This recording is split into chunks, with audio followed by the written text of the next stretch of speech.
Good morning, everyone. Good morning. Oops. Ooh, I hope I'm loud enough. Well, Africans, we're really loud. We love praises. I want to thank each and every one of you. Please lend me your ears. I have a very thick accent. I'll do my best to speak slowly and clearly instructed by you, sir. My name is Lennards Kargbo. My name is pronounced as Lennards, like Menards. So, yeah. But Americans call me Leonard. I take it. My name is a combination of two names. It's a British, American, and Portuguese when my dad was growing up. So I'm Junior, Lennards Kargbo Jr. I was born in Sierra Leone, grew up in Sierra Leone. I came from a Christian family. My father now is a retired reverend. He's been doing pastor for many years, over 56 years. My parents are here with me in Minnesota. I came here as a refugee from Sierra Leone. My life story. Please listen. I am not really a good storyteller, so I might be going over there and there, and I have a really short time to speak. But growing up as a child, I grew up in a very loving family, cared for. I don't like to consider myself poor. I consider myself fortunate. Fortunate in the sense we grew up with missionaries. We live in the Bible school compound with missionary kids. So I was fortunate to learn to speak a little bit of English and also to eat some American food and also to ride bicycles with American kids. So I am fortunate. But even though my parents struggled, but we were happy. But as time goes on, and as we grew up, my parents, it was difficult for them to come up with money to pay for school. So we struggled with that.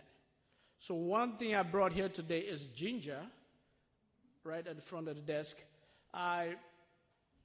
It signifies something very important to me. Ginger was something we farm, and then we harvest ginger, and we used to sell ginger at the markets so I can pay school fees for myself, because that's the only resource we can have for school fees. School fees is not free, so we have to pay. So the only way we can raise money is by selling ginger. And we use ginger also by, we grind it and we make juice out of it. We call it ginger beer, and we drink it, we put sugar in it. We sell it in the market. We're fortunate to have a missionary by the name of Mary Jean Holcomb. She was a nurse in Africa, and she used to lend us a refrigerator where we can keep the juice and let it cold, and then we can sell it to survive. And that's how my school fees was paid.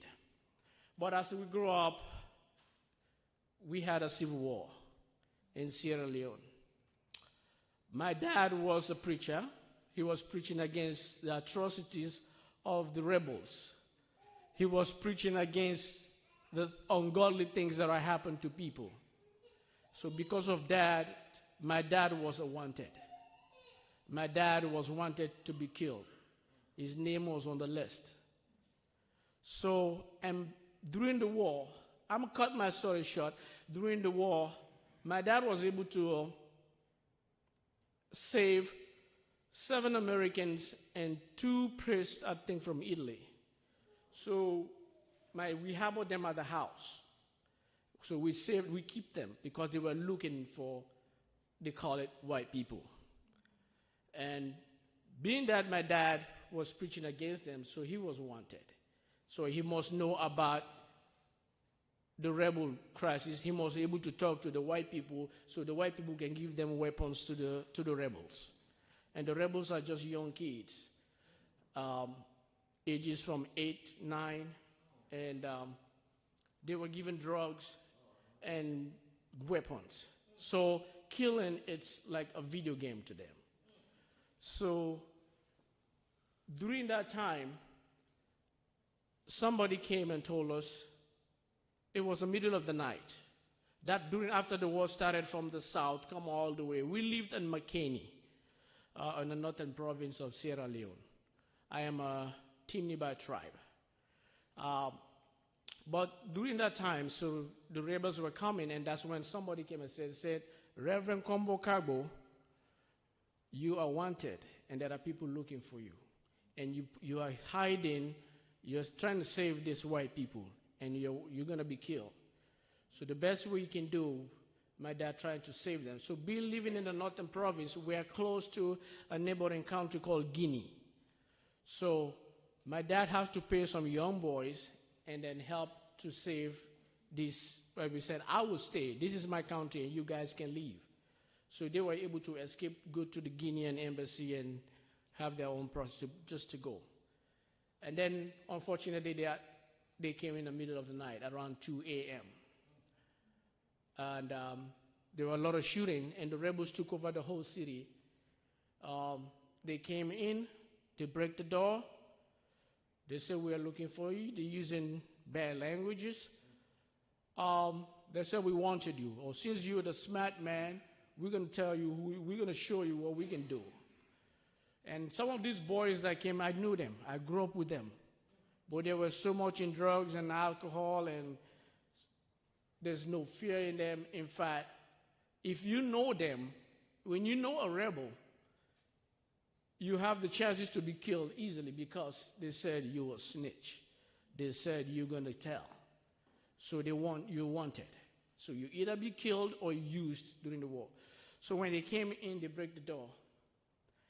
And then my dad was beaten severely, broke his 2 teeth. I'm sorry, I'm trying to this is my first time speaking in a big group. I usually speak on small AA groups.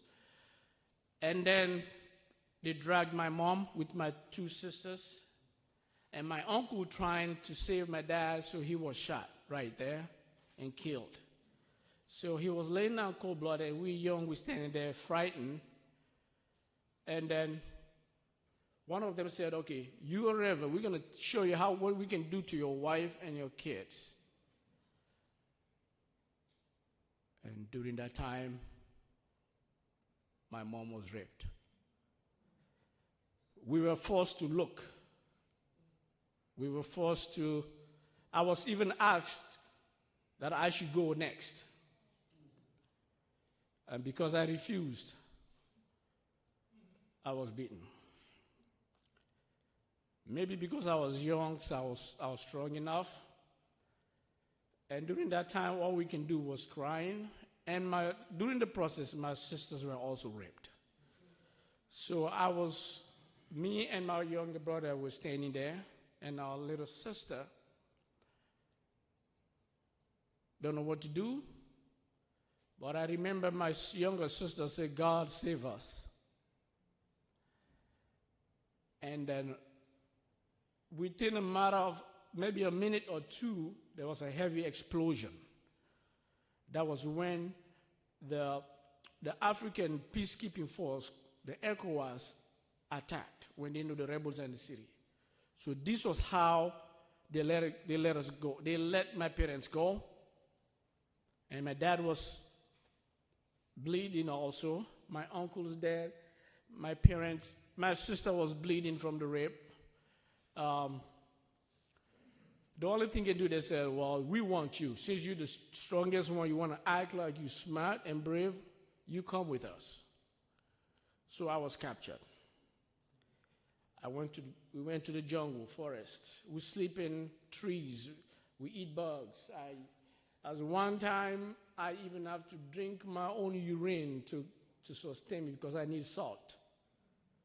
I have to eat raw potatoes just to survive. I have to eat mice just to survive. And my job was to help them carry weapons. And because I know the northern province much, they said I should be the one show them the way to go. So I was pretty much their GPS, or guy to tell them what to do. I have to agree with them. I didn't know how to use a gun. They taught me, and I decided to learn how to use a gun because my whole intention was I will be with them, but God just give me one day, one moment, a gap that I can able to escape. So I was with them. I didn't know at this point, I don't know where my parents were. I don't know nobody knows about me.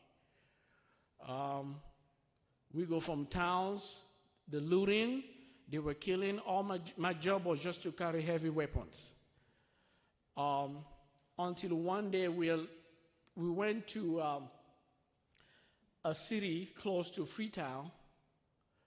That was when we didn't know that time the United Nations already deployed some armed forces to come and fight.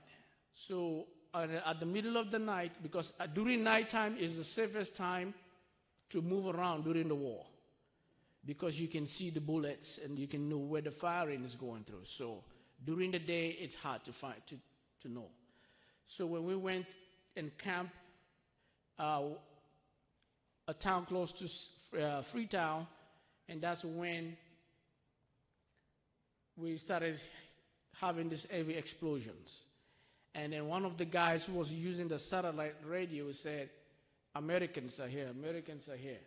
And he was shouting in a different language. And that was when, during the attack. And on the way running, I was with my friend, a best friend named Jacob. Jacob was a friend with me. We used to be in the church youth group and church choir. We used to sing. And he was with me. But Jacob smoked cigarettes. So in the middle of the night, because he lighted a cigarette with the match, with the flash of the light, that's when the peacekeeping force were able to shoot, open firing, and Jacob was shot right in front of me. So what I have to do was, there's nothing I can do, we gotta go. So I have to just open up some leaves and pull Jacob to a tree and cover him up with the leaves. And unto this moment, his parents don't even know where his body was. I can remember the tree where I laid Jacob. Then when the firing started happening, and fortunately for me, I was able to get loose. And I was captured by the Americans and British soldiers. And because they saw me, I was dirty, and then they trying to beat me up, and I was screaming, no, no, no, I'm not a rebel. So, you got to prove yourself a lot. You got to say something to prove to them that you are not. So I was tied up. They put me in a cage for a whole day. I remember one day I was praying. One of the army guy came and gave me his bottle filled with water. He said, "Want some water?" And I can see his face. He really wants to talk to me. And I wanted to talk to him. But the only thing I can do was sing in church songs and smile. And he was wondering, "Why are you smiling? You think this is a joke? Are you on drugs? Are you high?" I said, "No, I've been praying for you guys to come." And so they questioned me a lot. And then they find out that, okay, they have a list, and my dad's name was on the list. So people that can able to help. And I have to prove to them and tell them, convince them a lot that I am the son of Reverend Lennards Kargbo. And I was saved. They took me to a camp where they were able to help me heal my wounds. They gave me some food to eat. And they said, "Well, since you're with us, we cannot just let you go. We need to talk to you. We need information from you." So I was able to help them again to find the rebels. So tell them where they probably might have went. So we were doing this for another year. Until one day they said, "Well, we got to let you go." And because, my dad was a pastor, so we moved from town to town. So I was able to speak 5 different tribal languages. So every town where I went, I can able to speak a dialect that they can understand to interpret with to the people and to them. So I became an interpreter. So I got a job. And so I volunteered to work at the Army Red Cross camp. So I was able to help heal, wash wounds with the military guys and give them information what they need. So every day I walk 5 miles. So during the camp, that's when a military guy was able to teach me and how to pronounce American words. He was showing me pictures about his wife, and we became friends. Fortunately for me, that time, this guy lives in Minnesota. And his father was also a pastor. So we became friends. He's presently in Iraq, but he was on a different mission. So we became friends. And then during that time, so they let me go. So the only way I can come to Guinea to find out, during that time I was looking out for my parents. So the only way I can do was either catch a boat or go around again to the northern province, go to Kamakwe, and cross the border to Guinea. And when I went to Guinea, and I went to the Guinean embassy, and that was when they told me, oh, we saw your parents. And then I said, where are they? So the guy said, well, you have to come the next day. And at that time, I went to Guinea as a refugee at the camp. I don't know nobody.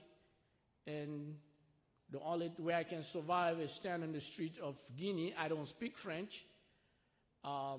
Beg. So whatever I have, I was able to eat. So until one day this guy went and showed me, and Guinea, the country is so built that they don't have names of streets. It's just an area.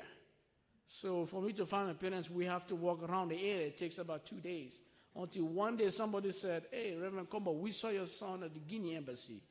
So, and he said, well, if you saw him, tell him to come to the embassy. I'll be there every day. So that's when we met at the Guinean embassy. So, but during that time, our oldest brother, Eli, came to America to do some studies. So that was when Eli was able to find out about us, and he was able to send us some money, and whilst we were in the Guinean camp. But as I said, our commercial start is too long. During that even escape, I was helping a pregnant woman deliver twins. I don't have no skills, but I just do the best I can. And I came to America. When I came to America, I'll just cut the story short because I can't go through all the process. It takes another year. And then I came to America, I was struggling. And in an African culture, you being a boy, you don't tell your people your weakness. You don't show weakness. At the age of 10 years old, you're a man. I don't want people to ask me, where are you from? If I tell them Sierra Leone, people want to know, oh, well, tell us about the war. So this thing was inside me. I came to America. I went to the Hubert Humphrey Job Corps. And I went to school there. People want to know. And for me just to be happy, I started hanging out with the other boys because I want to fit in. I want to live the American lifestyle. It's free. Who cares? And that's when I started hanging out with, unfortunately, I don't want to call them the bad guys, but friends that make wrong choices. And I started drinking alcohol. And as years progressed, I became addicted to alcohol. That got me into trouble, been to jail not once, not twice. But inside me, I knew I want to get out of this. I don't know what to do. I don't know where to ask for help. If there's a therapy, I was like, oh, why should I go sit down in front of an older guy, tell him about my story? Who cares? He don't know what I went through. And this is America, so nobody cares anyway. So I was wrong. And then I remember when I was in front of the judge one day, I told the judge, I said, the only thing I want you to do for me is send me back to Sierra Leone. I don't want to be here. It's just, America is not just fit for me. I'd rather live in the slums of Africa than living here, being in jail all the time. And that time, I brought shame to the family. My family have to let it go. Said, you no longer be in the family, because alcohol, drugs in my family is a big no-no. So I took that part. So I was X out. I can't go to the family for help, for nothing. So I was here in the city by myself. I do my best, go from temp agencies to temp agencies looking for jobs. I always try to keep a job because that's the only thing can let me go to give me a place to sleep. But inside me, I know I'm not weak, but something is wrong. So I will come home and drink. I don't go to the clubs, nightclubs. I don't party in loud places. I don't go to fireworks because I don't like hearing the explosions. A friend of mine took me to fireworks, and that scares me, and I never went because I cannot hear the explosion. It reminds me every time, but I cannot tell him. So I have to fight on my own until one day the judge said, he said, there's something in you that is not right. You need help. And they said, I'm going to send you somewhere. I'm not going to send you to prison. I'm going to send you to a boot camp. So they sent me to a boot camp. I don't know. And boot camp, I struggle because it's pretty much like military. I said, why am I doing this? I don't want nothing to remind me about military. I was scared of the police when I came to America. I can't see anybody with a gun. I can't see anybody with a combat uniform. I just hated them. I don't like anybody with guns. So I was building this anger. And when people talk about rape, I just get mad. Until I was in treatment. I struggled to open up. They almost kicked me out of the boot camp program. But one day, I spoke to my daughter on the phone. And she said, Dad, why are you doing this to me? And that was when I went to my cell, I stripped myself naked, and I prayed. I said, God, just one more time. I said, I'm not doing it for myself, now I'm going to do it for my daughter. And I did the program. I graduated, and I came out. So first thing I have to do, how can I pay back? During the boot camp program, I was having church ministers and come and pray with me. So they told me, go out there and volunteer. So the first place, I Googled it out when I came out. And I was still on parole. I only had 4 hours to go outside and come back in. I came to Staple People.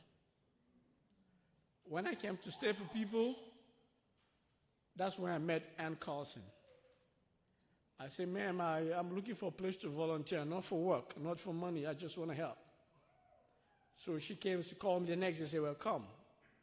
So she interviewed me, and I started volunteering. I started doing it on the weekends.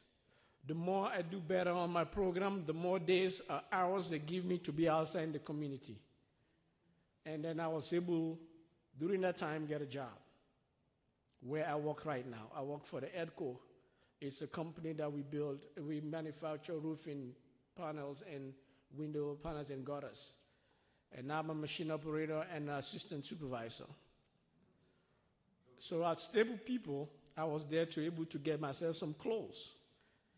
And I met friends. And then one day, Lee, and Carlson's husband, invited me to come to church. He come to our church. They said, I think it was a fest or a musical program was outside the parking lot. So he came, and he bought me a burger, and then we started sitting. I guess he started asking me questions. I was like, who's this old guy who wants to know me, Come on, just leave me alone. And he said, Sierra Leone? He said, so tell me about Sierra Leone. I was like, oh, there we go again. In my mind. But a voice will speak to me, Lennard, don't be stubborn. You got to let it go. So during the boot camp, that's how I learned about forgiveness. So I have to let go. Whoever hurt my family or whoever I hurt so far, I have to let it go. And then the next day he said, Lee said a word to me, said, you got to find peace. But he wasn't saying it in a mean way. He probably don't even know why he said that. But I took it. And I started do the best I can. I called people and I went to my parents and I apologized. And I went on my knees and I apologized to them. I was forgiven. My dad put his hands, and in African culture, when somebody apologizes, so you put your hands on the head, it means you are really forgiven. If they don't put your hands on your head, it's like that. Or either a big hug in America. But then, speaking to Lee, he said, this is a UMC church. We have programs from your country, Sierra Leone. I said, oh, okay, this is the UMC. I think, because when I used to pass around the street, I see the UMC logo cross sign. I said, it looks like UMC church in Sierra Leone. And I used to go to the primary school, or UMC church, UMC school in McKinney. I said, maybe there are people. And I was like, oh, it's just a bunch of white folks, whatever. But no. Yeah, okay, population is more white. But I'm good with that. I've been with white people. They raised me up. And so I have no fear. I have no regrets. So I came the next week to church. And then I met Joan Jameson. And she became a sister to me. And I tell about my problems. She was the first person that I was able to open to when I came out of jail, open to tell about my problems. She listened. She never judged me. And she became my friend. She started showing me the church. She started showing me all the pictures. And I usually sit at the back. But since then, I met Pastor Judy. And she told me, oh, I've been to Sierra Leone many times. And then the husband came and we started speaking a little bit Creole. I said, oh, wow, this is my home. And the way the church welcomed me, this is why I continue to come. But even that, I'm struggling. Then my mom had a stroke. And it's been hitting me up, but I'm better. Please don't sorry for me. I'm getting better. She's home right now. I'm taking care of her. I have to be there every weekend, sometimes some days in the morning before I go to work. We took her out of the nursing home. We take care of her home. I never knew I was going to see my mom's nakedness, but I have to give her showers and baths every day. And in African culture, you never do that. But I break the rules. I said, I don't care. This woman suffers a lot, so why not? And about 2 months ago, I lost my sister in Sierra Leone. So I'm still fighting. I'm still battling. But with God, this is why I picked the verse, Romans 8:18. It tells me that it was because of the glory of God. And I'm thankful for people like you. And I'm thankful the things that you guys are doing for my country, Sierra Leone. And you may not know, only the people that have been to Sierra Leone can be able to tell you the real story, especially about schools. It's some kids like us, we have to wake up first in the morning, go sell oranges and mangoes to make a school fees to pay. I was fortunate. As I said, I wasn't poor, but I was fortunate. There are kids out there that need your help. And I beg you, please, do something. And I thank you for making me who I am today.